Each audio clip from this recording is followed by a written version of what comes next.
Okay நண்பர்களே, யாரும் குடிக்காதுன்னா கண்டிப்பா கேட்க மாட்டாங்க. அதனால இன்னைக்கு இருக்க பொசிஷன்ல குடிக்கிறதுனால மட்டும் நம்மள கல்லீரல் 10 நாளைக்கு வந்து கெட்டு போகல. பீஸா பர்கர் மற்றும் 10 நாளைக்கு வந்து நம்ம உணவு பழக்க பழக்கம் மிக அதிகமாக கல்லீரல் கெட்டு போயிருக்கிறது. சரினா அந்த கல்லீரலை புதுசா மாற்றுவதற்கு 10 நாளைக்கு வந்து நீங்க செய்ய வேண்டிய விஷயம் இந்த 2 மருந்துகள். இந்த 2 மருந்து எடுத்தாச்சுன்னா அவங்க கல்லீரல் புதுசு மாறிடும். மிக மிக மிக குறைந்த விலைக்கு நான் தர்றேன்.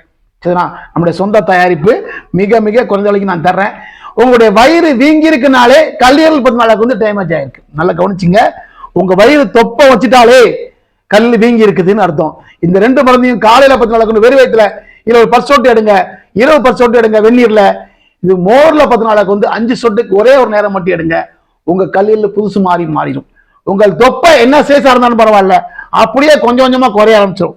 ஏன்னா கல்லீரல் வீக்கம் வந்துட்டாலே உள்ள கல்லீரல் டேமேஜ் ஆயிட்டு. ஓகே நண்பர்களே,